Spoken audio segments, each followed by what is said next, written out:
waxaad aragtay dadka qaar ma hore ii soo qorayeen stop losskayga iyo dad baryahan ka yaabaan backtesting aan sameeyey screenshot aan la wadaagay xidhaniyo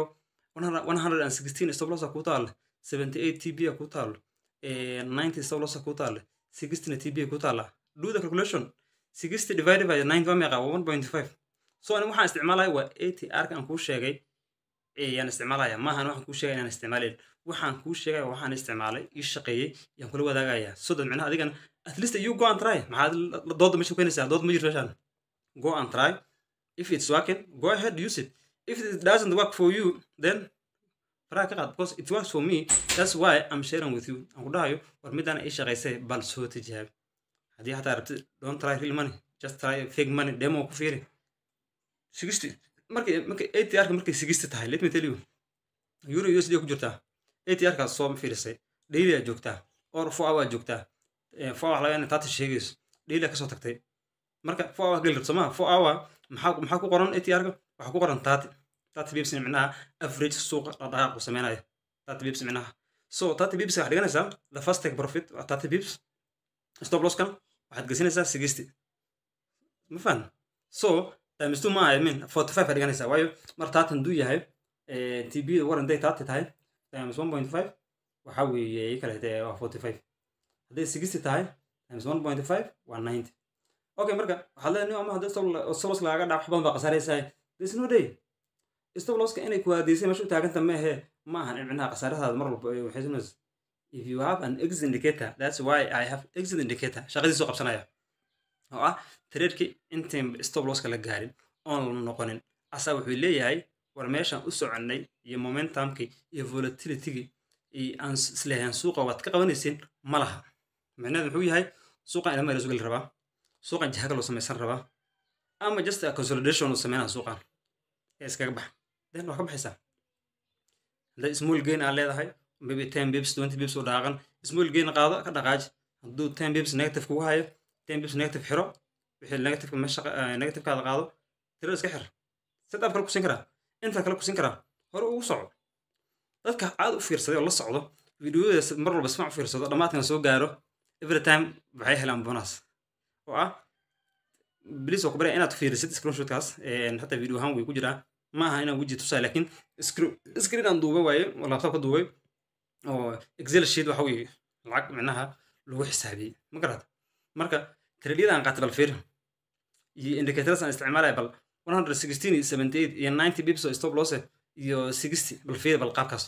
waayo waxaan isticmaalaa mar walba trade aan galay 2% risk aan isticmaalaa laba trade aan ka galaa markaas macnaheedu yahay 1% risk iyo 1% risk marka ugu horeysa TB hore ku dhacdo trade-kaas waa xirmaya 1% risk already waa faa'iido 1 waa xirm kii kale break even aan kaysanaya trending la soconaya waayo waxaan ka tirigalay waa trending indicator aan isticmaalo waa trend indicators ma aha reversal meel suuqa soo noqonaya double bottom triple top it doesn't work waxaan isticmaalo waa trend indicators suuqa marka inaan la socdaan rabaa markaan hal trade galo 1% aan galo ay TB ku dhacdo daada 1% iyo waxaan ku sameeynaya suuqan kula soconaya trailing stop loss suuqan la soconaya suuqan la soconaya marka ugu dambayso suuqa jihad fiican uu macnaha kasoo jihad uu ku jiro kasoo noqonayo exit indicator hore kugu sheegay kaas ay sheegay wuxuu leeyahay suuqa trendiga la socotay waa dhamanaya ka bax haddaan ka baxo banaanka istaago sometimes bullback taas laga yaabaa inay bullback ahead way dheereed bullback taas suuqa ku sameynaya trend kala sameynaya soma so already trend uu ahaa suuqa de iskama soconaya mugtay that's one thing we understand all suuqa markuu socdo wave sameynaya soma wave macnaha wave markuu sameeyay bullback laga yaabaa in macnaha oga baxay haddana mar labaad sama soconaya mar labaadka re-enter lahaas waa continuation trade maxaa kugu celinaya wax kale kugu celi ma leed yes I have my things trade kusoo noqonaya based on my rules trade kusoo noqonaya trending waa la soconaya ilaa meesha haddana iga ka bax la dhaho yaa nooga baxaya waxa exit indicator ka baxay dhahay ma ahan just any indicator ma indicator aan backtest gareeyay I know it works I know where and when we lay indicator macnaha ku dhahay markii degdeg uga bax ku dhahay ma indicator waa inuu macnaha ku ogolaan karo trade-ka inuu neefsado bullback fiican qaato ma fahmaysaa bullback yaa qaar kala dheeriyeen hadduu bullback dheer leeyahay laga inuu ka bax ku dhaho iska baxaysaa laga yaabo bullback macnaha drawdown ku jiro break even ku jiro indicator trend I mean exit indicator ka bax ku dhahin kama baxays continue trend haddii macnaha uu kugu soo jiso ahaan adoo 400 bips 300 bips ku jiro profit iyo trend soo noqonaysaa bullback soo qaanaya saddex boqol haysatay maanta waxaad haysataa 150 half of them bull baaga cunta who cares nobody cares if you care I don't care waqti baa siinaysaa hadduu ku dhaa ka bax 150 gaasaan cunaya mac salaam waa ka baxaya so re-entry raasanaya if I don't get another re-entry oo suuq micnaha consolidation galo ada setup 28 beer yaa jirto 28 beer ma wax kale miyaan ka waayay I don't think kale ka waayay unless I'm full ma garad marka mostly waxaa isku daydaa waxaan kuu sheegayo at least inaad tijaabist I know they are new to you